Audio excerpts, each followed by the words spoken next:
Water additions ready to go. I'm using reverse osmosis water, 48 litres. I'm adding all the water additions to the HLT, so I don't piss around with just adding extra for mash, adding extra for sparge.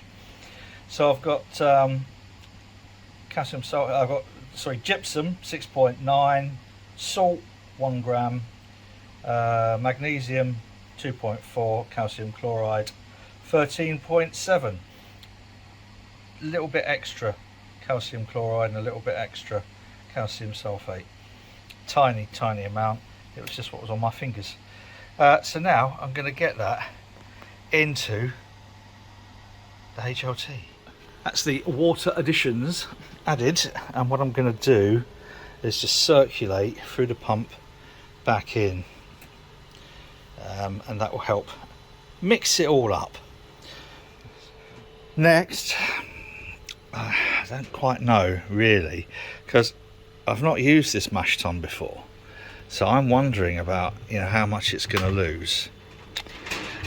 You know that thing you do with a thermos flask or a vacuum flask, is that you put some hot water in there first, and it keeps whatever's in there warm after you've warmed up the inside. I think I might do that with the mash tun, because I've cleaned out the copper, so everything in the copper I brought that up to 95 yesterday. I've set it at 92 this morning, and just to clean everything down through the plate chiller, got a little bit of a leak coming out of one of these, but look, not massive, tiny.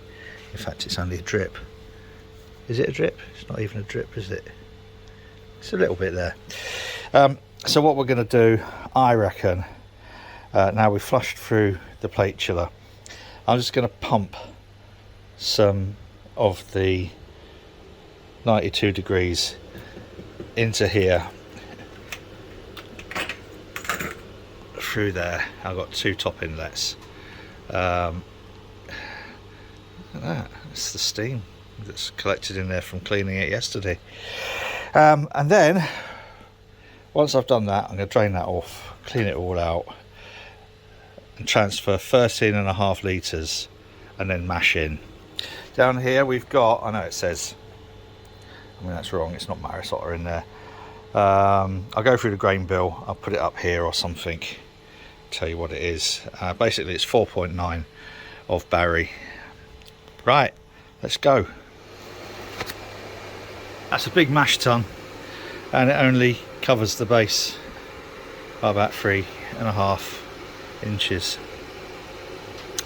So I'm not sure how this is going to go, to be honest with you.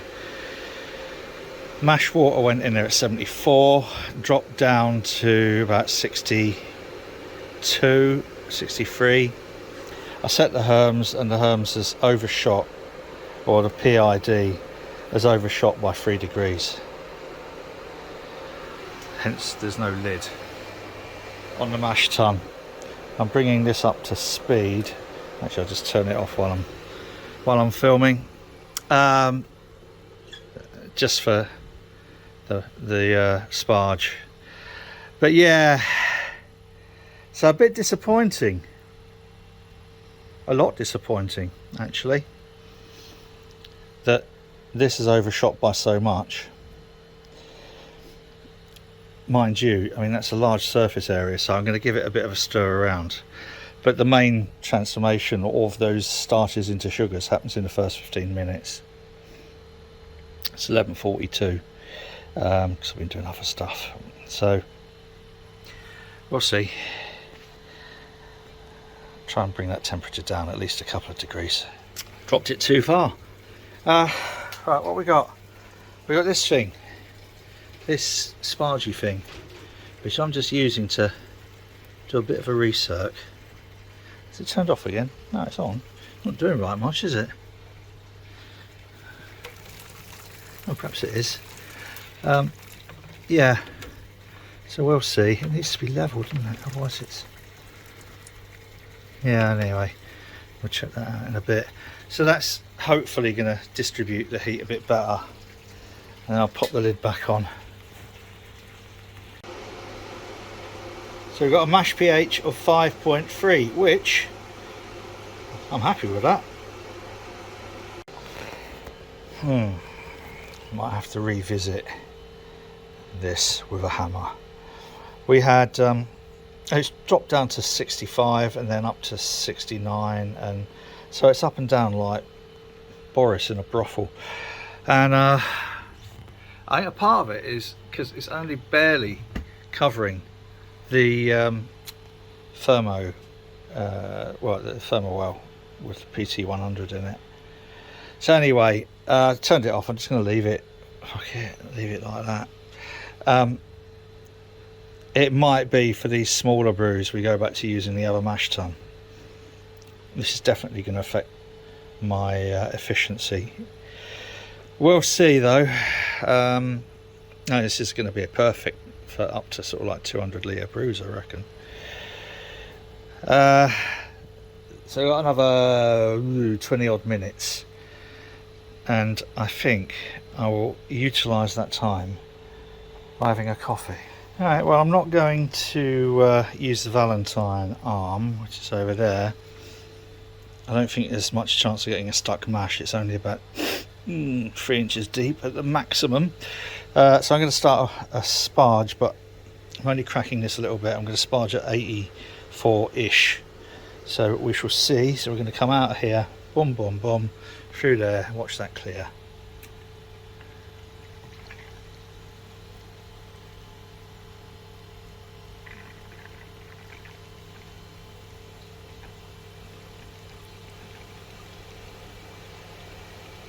Lovely.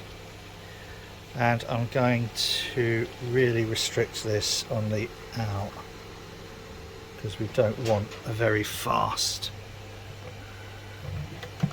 sparge.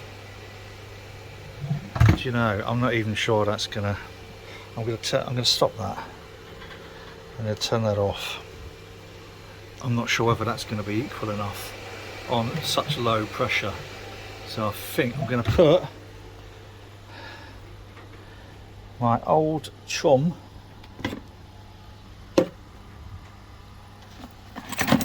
now. Of course this isn't going to stick in very far, is it? Right, let's get that on. The sparge differentially. Right. I'm sure that will come in handy when there's a much bigger sort of grain bill and I can actually pump a lot of, sorry, zoom out, pump a lot more sparge water through. But I just think the way it was, it's only going to come out one side, or it's not going to correctly sparge, whereas that, with luck, actually I can take the lid off and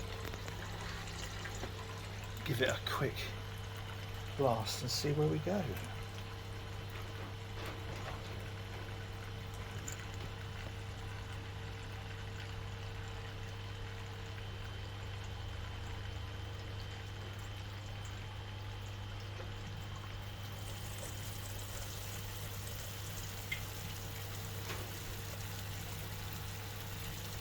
That should be better.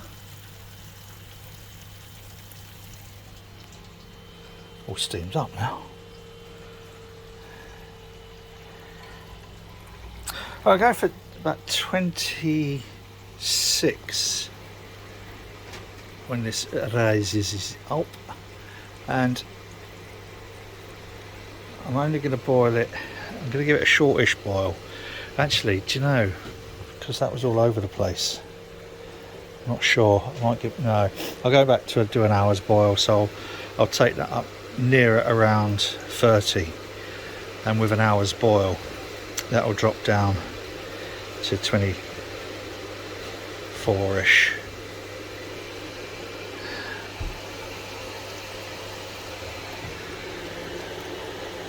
Good.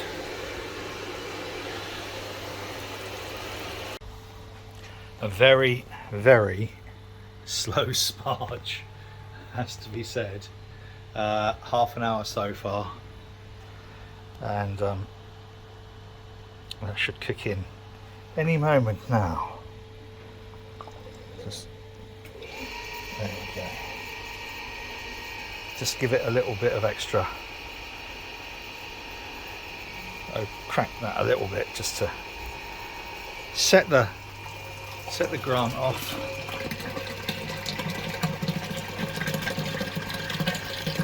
Those elements have actually been thoroughly cleaned, by the way.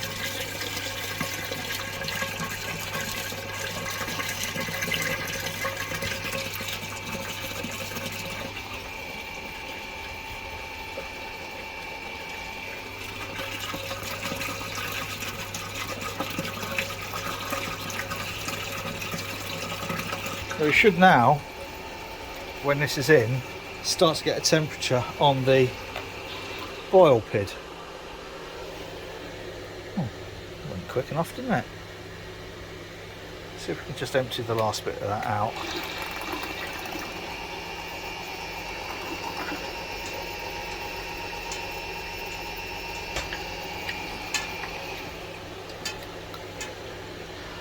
And you can see just there, that's how slow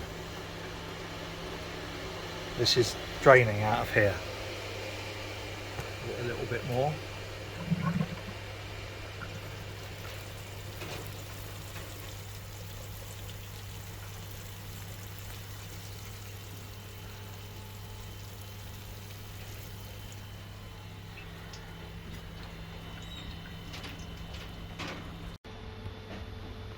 Now just on the pre-boil gravity, and we were coming out at 1046, so it's not quite as bad and disastrous as I thought it might have been.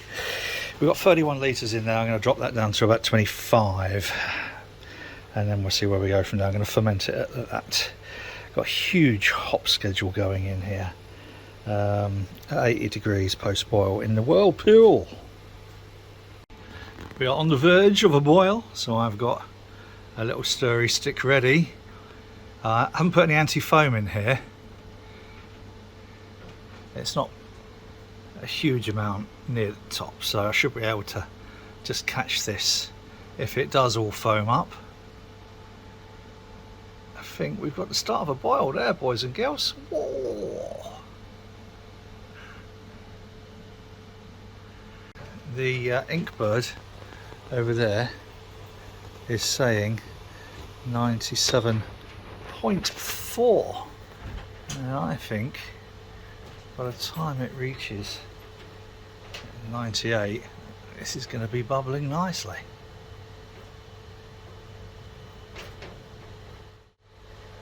Now here's interesting. The Inkbird, I self-calibrated this yesterday, it stops at 98.3 because it thinks it's just gradually coming up to temp, so I'm just going to knock that up to 100 degrees on there. Come on, work it out, guy. There we go.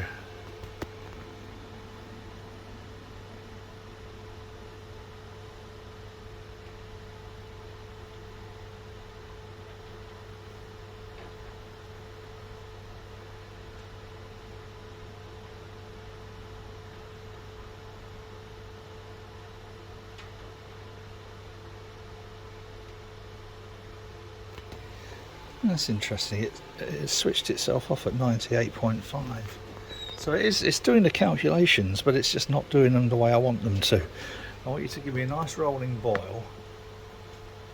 Do you know, I think I might just put it on manual, run it on manual. There we are, we got a boil. Lovely, we have a boil. So that's now boiling at 98.6. No huge protein break boil over, which is good. I might try in a second.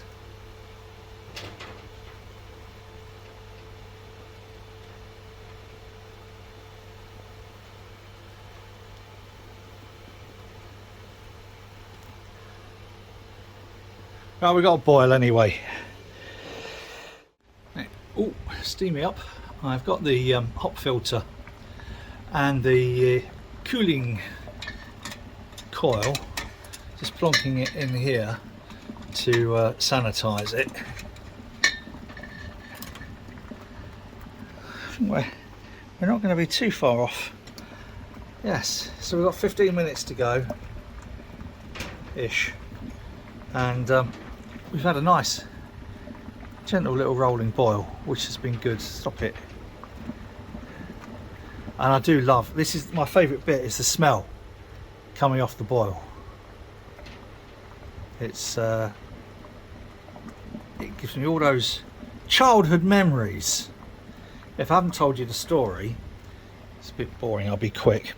When I was a kid, we lived in sort of like in the middle of nowhere, but every now and then we go into the nearest town, and I think it's something like Monday, Wednesday and Friday the brewery would be brewing, and Tuesday and Thursday the glue factory would be boiling down old horses and things, and the two smells were quite contrasting. So we would never really try and go into town unless it was absolutely necessary.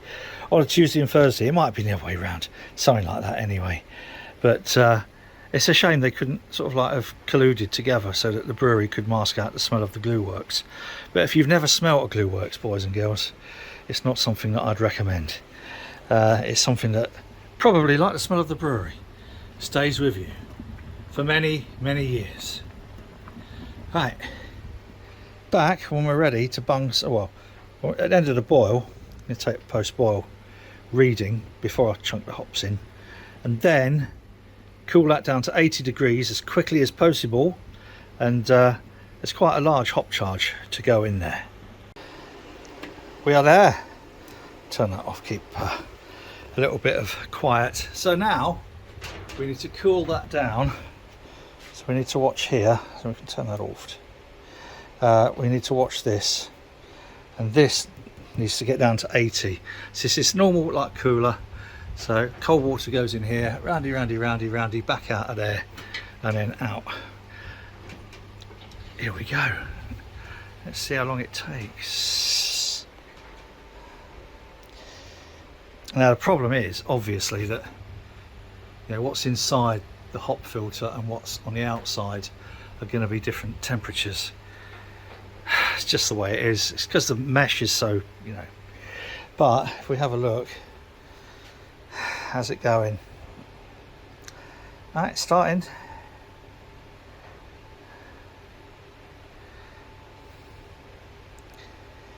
So cut to 80.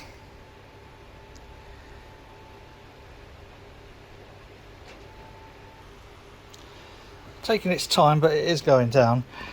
We have quite a large Whirlpool hop addition. We have 75 Citra, 75 Strata and 50 Idaho 7. But that's going in at 80, and I'll leave that in there for about 30 minutes, and then we'll get it through the plate chiller and into the Firmzilla. Fucking record. Right. Hit the record button 3 times, didn't work. Here we go, we're ready for 200 grams of hops into the Whirlpool. Hey, how about that? And just to give them a little head start,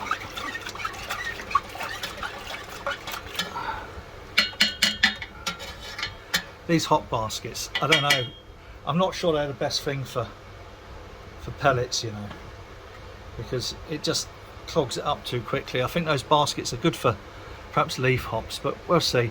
But we'll give it half an hour and then go through the plate chiller. Gives me half an hour to sanitize the Firmzilla.